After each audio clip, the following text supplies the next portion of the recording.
The 2025 quarterback draft class looks very rough compared to past years, but I will be giving who I think are the top 10 quarterbacks in this class. My top 10, especially the top 3, is very different compared to the media and other fans, so you will want to stay tuned to see who is number 1, because it is not who you think. Here was my top 10 from last year before the draft.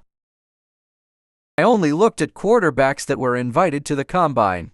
Kicking off the list at number 10, I have Notre Dame quarterback Riley Leonard. Leonard's best trait is his running ability. He is very fast and is a gritty runner who runs hard. In the national championship, he ran the ball 9 times on the opening drives, eventually scoring, showing his toughness. He is good at preventing negative plays, having a low 2% turnover-worthy play percentage and having the 4th best pressure-to-sack rate of quarterbacks in the draft and only fumbled twice. He's a good processor who processes defenses well pre-snap. For the negatives, he focuses on one read often, which can lead to him missing open receivers. He also will not generate big plays because he did not throw the ball deep very much last season and doesn't have great arm strength. I have Leonard with a late 6th round or early 7th round grade. Next up at number 9 is Syracuse quarterback Kyle McCord. McCord had a good bounce-back season with Syracuse leading the country in passing yards. He gets the ball out quickly while still being accurate with good ball placement. While he led the country in passing yards, that also came with 12 interceptions and a 3.5 turnover-worthy percentage, which is less than ideal. He does not have good arm strength and has a lack of power on his throws and often locks onto one read. McCord will likely go in the 5th round, and I have a 6th round grade on him. At number 8, I have Tyler Shough. Shough is one of the most intriguing prospects in the draft, with a sudden draft stock rise where he's gone from no one knowing who he is to a projected 3rd rounder. He played 7 years of college football and will be turning 26 during his rookie year. When faced with pressure, his mechanics break down and he can bail early from the pocket, which can lead to poor throws when he senses pressure, and he can become too confident in his arm strength by trying to force too many throws downfield. He has good size and is surprisingly mobile for a bigger guy. He processes defenses well and understands what defenses are showing him and gets the ball to the right guy. It'll be interesting to see who and when a team takes a chance on him. At 7, I have Dillon Gabriel. Gabriel is great at processing and going through reads when the first one is not open. He has excellent pocket presence, having good awareness, and is elusive while leaving the pocket. He is an older prospect, being 24, and he is extremely undersized for the NFL, which is a major concern for him. In 2024, Gabriel's average pass traveled 7 yards, which was one of the lowest out of any FBS quarterback, so there are questions whether he will be able to throw the ball downfield well. I have a 5th round grade on him, with his projection also being the 5th, maybe 6th round. My 6th quarterback is national champion Will Howard. Howard has good arm strength, allowing him to throw a great deep ball, and he moves and navigates through the pocket well, especially for having a bigger frame. A concern is he forces tight window throws that we're very close to turnovers. His accuracy is inconsistent, which was seen in the combine where he had a horrible performance.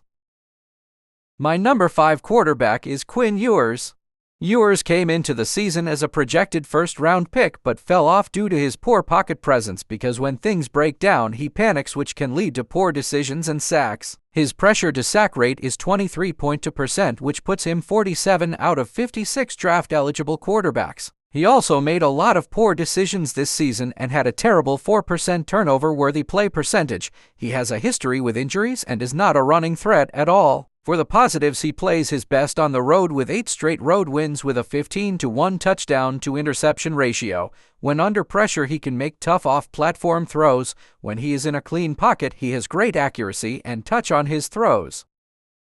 At 4, I have Ole Miss QB Jackson Dart. Dart is great in the short and intermediate game, throwing with great accuracy, and has good touch, placement, and velocity on these throws. Even though his 40 time isn't impressive, he can still be a threat with his legs and is mobile in the pocket. If his first read isn't available, that's where he starts to crumble and has trouble progressing through his other reads. He doesn't have any trait that is elite or stands out, and his decision-making can be questionable at times, and especially in the clutch where he struggles.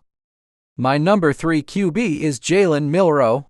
Milroe has all the physical tools to be a great quarterback, but has some major concerns with accuracy and processing. Milroe has incredible athleticism and is easily the best running QB in the draft. He has a cannon of an arm. With the right coaching and system, Milroe could succeed in the NFL.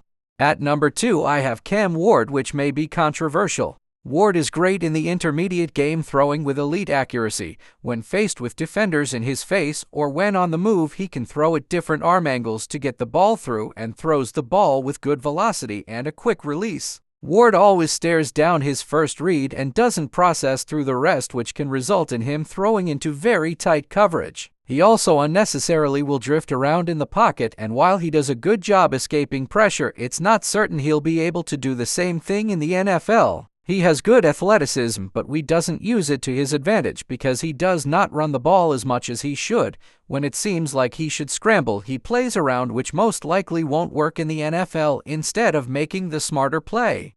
This may be controversial, but at number 1, I have Shedeur Sanders.